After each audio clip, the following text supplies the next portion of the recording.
لیکن پھر بھی وہ جمعہ کی نماز جو مسلمانوں کی عید ہے، عید کے دن تو بہت سارے بھیڑ لگ گئے، چھوٹے بڑے روزے دار غیر روزے دار ہر کوئی عیدگاہ پہنچ گیا۔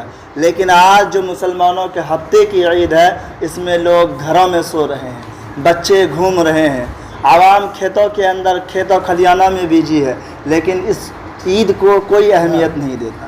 آج ہی ایک میں پوسٹ دیکھا، اس پوسٹ میں لکھا ہوا گم شدہ کی تلاش، کہ عید کے دن ظہر کے بعد، عید کے دن ظہر کی نماز سے کچھ نمازی گم ہو گئے ہیں جس کو تلاش کیا جا رہا ہے، اور کہا جا رہا ہے کہ بھائی جس طریقے سے اللہ رب العالمین نے آپ کے اوپر رمضان کے اندر نمازیں فرض کی، روزے فرض کیے، اگرچہ عید کے بعد روزے فرض نہیں ہے لیکن نماز اب بھی فرض ہے، مسجدوں کو آباد کرنا اب بھی ہماری ذمہ داری ہے، اور اس کو لے کر چلنا ہماری ذمہ داری اب بھی باقی ہے۔ خیر، میں نے خطبے کے اندر چند آیات اور چند حدیثیں پڑھی، اگر ان کا اجمالی بھی اگر تفسیر کیا جائے تو بہت وقت اس کے لیے درکار ہے، لیکن وقت کی قلت دامن گیر ہے۔ لیکن علماء حضرات بھی کیا کریں، سمجھ میں نہیں آتا۔ عوام جانتی ہے کہ 1 بجے جمعہ ہے تو وہ 58 سے پہلے گھر سے نکلے گا ہی نہیں، پھر کیا جائیں گے مولانا کی بک بک بک بک سننے کے لیے، روز وہی گھسی پٹی بات سناتے رہتے ہیں کہ نماز فرض ہے، روزے فرض ہیں، زکوٰۃ ادا کرو، حج ادا کرو، کیا جائیں گے سننے کے لیے۔ اب دیکھیں گے مولانا 5 منٹ بیان کریں گے، اچھا مولانا آتے ہیں ہر جمعہ کے دن 5 منٹ بیان کرتے ہیں، اب 1:05 میں آئیں گے۔ آج عوام کا حال یہ ہو گیا، خواص بھی اس کے اندر ملوث، ہر کوئی ٹائم دیکھ کے آتے ہیں ہمارا وقت برباد نہ ہو، حالانکہ نماز کے بعد گپے لڑا رہے ہوتے ہیں، چغل خوریاں کر رہے ہوتے ہیں، غیبتیں کر رہے ہوتے ہیں، اور دوسرے کے مذاق کر رہے ہوتے ہیں، اور وقت کو یوں ہی ضائع کر رہے ہوتے ہیں، لیکن اس میں احساس تک نہیں ہوتا، ضمیر ہمیں آواز نہیں دیتی، اور ہماری آواز ہمارے دل کی دھڑکنوں کو نہیں پہنچتی کہ آخر ہم کیا کر رہے ہیں۔ ہم مسلمان ہیں، ہم اس نبی کے امتی ہیں جس نے اپنے دوست شریک بھائی سے کہا تھا کہ میرے بھائی، اللہ رب العالمین نے ہمیں لہو و لعب کرنے کے لیے پیدا نہیں کیا، اللہ رب العالمین نے ہمیں یوں ہی وقت گزارنے کے لیے پیدا نہیں کیا، اللہ رب العالمین نے ہمیں کھیل و کود کے لیے پیدا نہیں کیا۔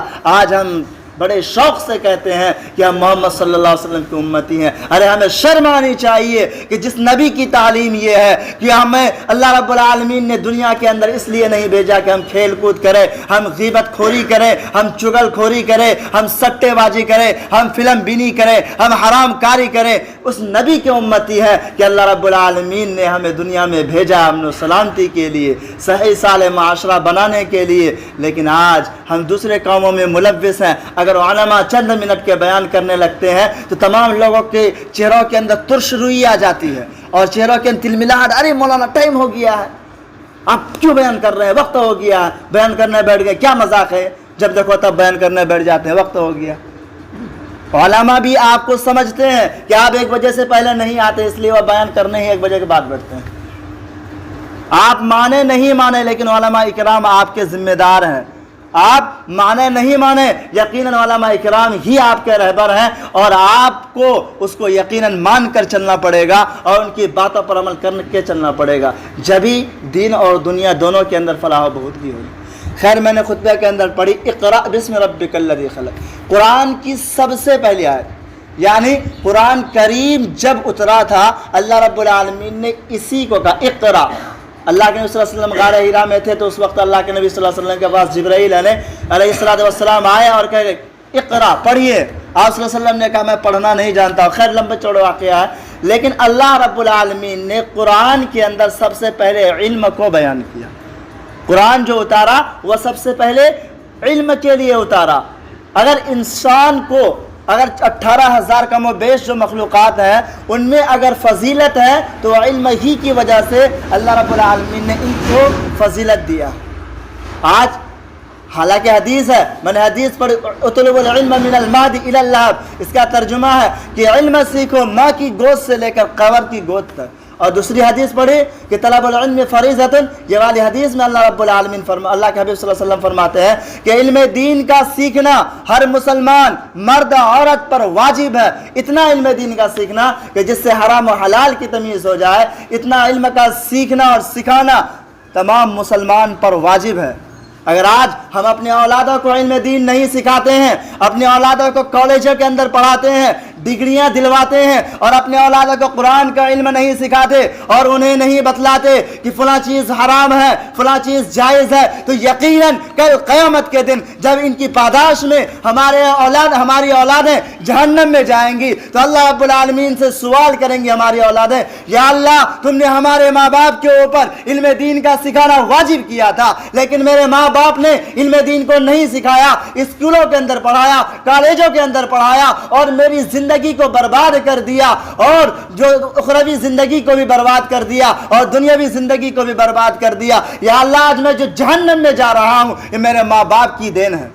اگر مجھے قرآن کا علم ہوتا، اگر مجھے حدیث کا علم ہوتا، اگر مجھے علم ہوتا کہ چوری کرنا گناہ کی بات ہے، حرام کاری کرنا گناہ کی بات ہے، چغل خوری کرنا گناہ ہے اور غیبت کرنا گناہ ہے، تو یقیناً یا اللہ میں ایسا نہیں کرتا، بالکل قطعاً نہیں کرتا، لیکن مجھے معلوم ہی نہیں تھا، مجھے احادیث نبویہ کا علم نہیں تھا، مجھے شریعت کا علم نہیں تھا، میں جانتا ہی نہیں تھا کہ شریعت کیا کہتی ہے، تو میں کیسے ان سے بچتا، میں کیسے شریعت کے اوپر عمل کرتا، میں کیسے جنت کا مستحق ہوتا، جہنم سے میں کیسے بچتا، مجھے تو علم ہی نہیں تھا۔ تو اللہ رب العالمین کہیں گے آ جاؤ، ان کے والدین جو تمہارے اوپر واجب کیا گیا تھا، آج تم نے اس فریضے کو انجام نہیں دیا تو آج تم جہنم میں جاؤ اس کے بدلے میں۔ اگر اللہ رب العالمین ایسے کہہ دیں گے تو پھر ہم کہاں جائیں؟ آج ہر کوئی اپنی اولاد کے اوپر پیسہ خرچ کرتا ہے، غریب طبقے جتنے بھی ہیں وہ ہر کوئی چاہتا کہ میرے اولادیں پڑھیں، لیکن پڑھانا کہاں ہے؟ جیسے ایک نیر بھارتی نے کہا تھا کہ بچوں کو پڑھانا ہے یہ سب سوچ رہے ہیں، بچوں کو پڑھانا ہے یہ سب سوچ رہے ہیں، قرآن پڑھانا ہے مگر یہ نہیں سوچا، قرآن پڑھانا ہے مگر یہ نہیں سوچا۔ آج لوگ سمجھتے ہیں قرآن پڑھا کے، حافظ بنا کے، علماء بنا کے، ملا بنا کے کیا فائدہ، 4000 6000 5000 3000 تنخواہ ہوگا، کیا فائدہ؟ یہ اپنی بیٹی کو بھی نہیں پال پائے گا، اپنے بیوی کو بھی نہیں پال پائے گا، اپنے گھر بار کیسے چلائے گا 2-4 ہزار میں؟ یہ سوچتے ہیں، حالانکہ اللہ رب العالمین قرآن پڑھنے والے کی ذمہ داری خود لیتے ہیں۔ آج تک آپ نے دیکھا کہیں کہ علماء بیٹھے ہیں ہڑتال کہ بھائی ہمیں نوکریاں نہیں مل رہی، کہیں دیکھیں؟ لیکن بی اے کیا ہوا، ایم بی اے کیا ہوا، ایس ڈی اے کیا ہوا، جتنے بھی دنیاوی ڈگری کیے ہوئے ہیں تمام لوگ ٹیچر تک، یہاں تک سرکاری اسکول کے ٹیچر بھی دھرنے پہ بیٹھتے کہ ہمیں سیلری چاہیے، ہر کوئی بیٹھتے۔ آج ہزاروں ہمارے یہاں ایم بی اے کیے ہوئے، انجینئرنگ کیے ہوئے، ہمارے محلے پکھریا میں ہی ہے، محلے ہمارا تبریز ہے جو سیال میں کیا لڑکا ہے، وہ انجینئرنگ کیا ہوا، آج وہ کیا کہتا ہے سپروائزر کی نوکری 16000 میں کر رہا ہے۔ انجینئرنگ کرے گا 5 لاکھ 10 لاکھ روپے لگا کے اور 15,000 روپے مہینہ کمائے گا۔ تو یہ سوچنے کی بات۔ اور آج علماء کرام جس کو ہم لوگ کہتے ہیں کہ ارے یہ مولوی 2 ٹکے کا، کیا مولوی؟ اگر ہم اس کے اوپر نظر ڈالیں، علم کی اتنی اللہ رب العالمین نے فضیلت رکھا ہے کہ زندگی کا ہر گوشہ، زندگی کا ہر لمحہ آپ کو علماء کی ضرورت پڑے گی، آپ کو عالم دین کی ضرورت پڑے گی، آپ کو حفاظ کرام کی ضرورت پڑے گی۔ اب یہی رمضان گزرا، ابھی لے لیجئے، کیا کوئی انجینئر صاحب آئیں گے تراویح سنانے کے لیے؟ کوئی ایم بی اے کیا ہوا آئے گا تراویح سنانے کے لیے؟ اگر مولوی ہوگا ایم بی اے کیا ہوا وہ سنائے گا، حافظ ہوگا ایم بی اے کیا ہوا وہ سنائے گا، کوئی انجینئر آئے گا قرآن سنانے کے لیے؟ ٹھیک ہے، آپ کے گھر بچہ پیدا ہوا تو کوئی اذان تو کامن بات ہے، یہ ہر کوئی دے دیتا، چلو انجینئر صاحب بھی دے دیے، لیکن جب آپ جوان ہوئے تو انجینئر صاحب آپ کا نکاح نہیں پڑھاتا۔ جب آپ مرتے ہیں تو اس وقت علماء کرام کو بلاتے ہیں، غسل کیسے کیا جائے گا، سنتیں کیا ہیں۔ جب آپ قبرستان کے اندر جاتے ہیں تو پھر نماز جنازہ پڑھانے کے لیے علماء کرام کو ڈھونڈتے ہیں، اور جب قبرستان میں اندر رکھا جاتا ہے پھر اس وقت بھی علماء کرام کو ڈھونڈتے ہیں اور پوچھتے ہیں کہ کس طریقے سے رکھا جائے۔ اور جب مر جائیں گے، جب میدان حشر قائم ہو جائے گی، تب تمام جنت کے لوگ جنت میں چلے جائیں گے اور تمام جہنم کے لوگ جہنم میں چلے جائیں گے، اس وقت بھی علماء کرام کی ضرورت پڑے گی۔ یہ بوڑھی پہ بیٹھنے والے اور یہ چند ٹکوں کی مولویوں ہی کی ضرورت پڑے گی۔ جب اللہ رب العالمین پوچھیں گے اے میرے بندو، تمام کو تمام کا حق مل گیا کیا؟ تم لوگوں نے جو سوچا تھا وہ مل گیا؟ تم نے جو قرآن کے اندر سنا تھا وہ مل گیا؟ تم نے جو احادیث کے اندر سنا تھا وہ مل گیا کہ نہیں؟ تمام لوگ کہیں گے کہ ہاں اللہ مل گیا، سب کہیں مل گیا۔ کیا اور کوئی چیز رہ گئی جو نہیں ملا ہے؟ تو سب نہیں ملا، سب مل گیا۔ تو علماء کرام پیچھے سے کہیں گے ارے ایک چیز تو باقی ہے اور وہ سب سے بڑی چیز ہے۔ سب کہیں کیا چیز ہے؟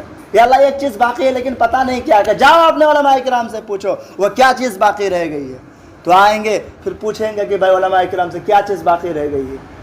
تو اس وقت علماء کرام جواب دیتے ارے بیوقوفوں، سب سے بڑی نعمت تو رہ ہی گئی۔ کہا کیا ہے وہ؟ کہا اللہ رب العالمین کا دیدار۔